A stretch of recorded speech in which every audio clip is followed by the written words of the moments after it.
اور جب آپ کی آنکھوں میں بہت سے آنسو جمع ہو جائیں نا، جب کسی سے کچھ کہنے کا حوصلہ نہ ہو، تو آپ کبھی پریشان نہ ہونا، بس اللہ کی طرف دیکھنا، اس سے ایک محبت بھری نظر کے کرم کی دعا کرنا۔ بے شک وہی تو ہے جو روتے کو ہنسا دیتا ہے، وہی تو ہے جو بگڑی بنا دیتا ہے، اور وہی تو ہے جو ڈوبی نیا پار لگا دیتا ہے۔ بس اس سے امید رکھنا اور اس پہ یقین رکھنا۔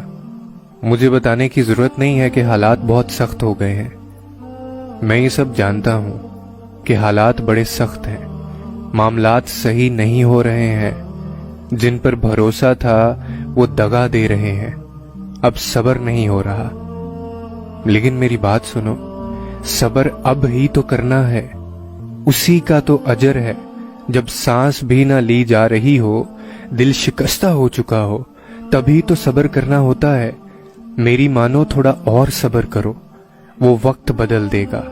ہمت نہیں ہارنی، وہ کہتا ہے کہ میں اپنے بندے کو تنہا نہیں کرتا، تو بس یقین کے ساتھ صبر کرو اور اس کے کہے پہ ایمان لاؤ۔ اور تمہیں پہلے ہی کہہ چکا تھا کہ خوشی ہو یا غم ہو، سب سے پہلے اللہ کو بتایا کرو، اسے تمہارا اس طرح سے باتیں کرنا اچھا لگتا ہے۔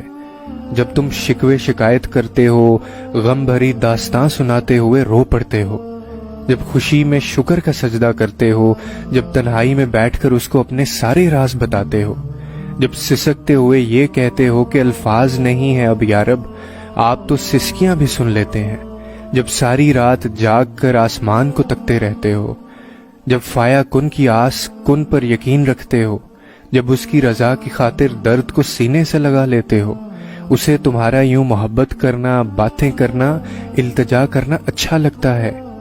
اور ایک وہی تو ہے جو تمہارا درد سمجھ سکتا ہے۔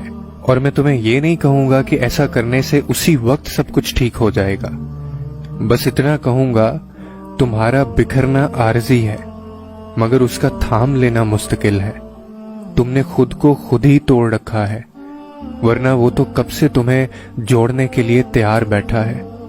تو تم ان کرچیوں کو اس کے پاس لے جاؤ، پھر وہ انہیں یوں سمیٹ دے گا جیسے پہلے کچھ ٹوٹا ہی نہیں۔ وہ دو جہانوں کو سمیٹ سکتا ہے تو کیا تمہارے بکھرے پن کو نہیں سمیٹ سکتا؟